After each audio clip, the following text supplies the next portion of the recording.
First ஒரு shocking news.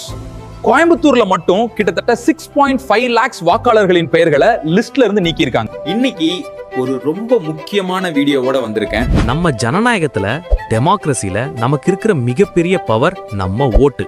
ஆனா அந்த ஓட்டு போட உங்க பேர் இன்னும் லிஸ்ட்ல இருக்கா இல்லையான்னு உங்களுக்கு தெரியுமா? கவர்மெண்ட் இப்ப புதுசா டிராஃப்ட் ஓட்டர் லிஸ்ட் ரிலீஸ் பண்ணிருக்காங்க. இதுல நிறைய அதிரடி மாற்றங்கள் நடந்திருக்கு. அத பத்தி தான் இன்னைக்கு பார்க்க போறோம். சரி, இப்போ உங்க பேர் லிஸ்ட்ல இருக்கான்னு எப்படி செக் பண்றது? ரொம்ப சிம்பிள். electoralsearch.eci.gov.in இந்த வெப்சைட்க்கு போங்க. லிங்க் டிஸ்கிரிப்ஷன்ல கொடுக்குறேன். அங்க உங்க லாங்குவேஜ் மற்றும் ஸ்டேட்டை செலக்ட் பண்ணிக்கோங்க. உங்க இபிஐசி அதாவது ஓட்டர் ஐடி நம்பரை டைப் பண்ணுங்க.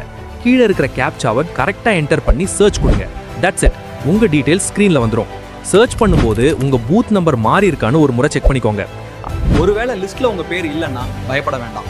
உங்க பேரை மறுபடியும் சேர்க்க ஃபார்ம் 6 அல்லது கரெக்ஷன் இருந்தா ஃபார்ம் 8 ஃபில் பண்ணுங்க.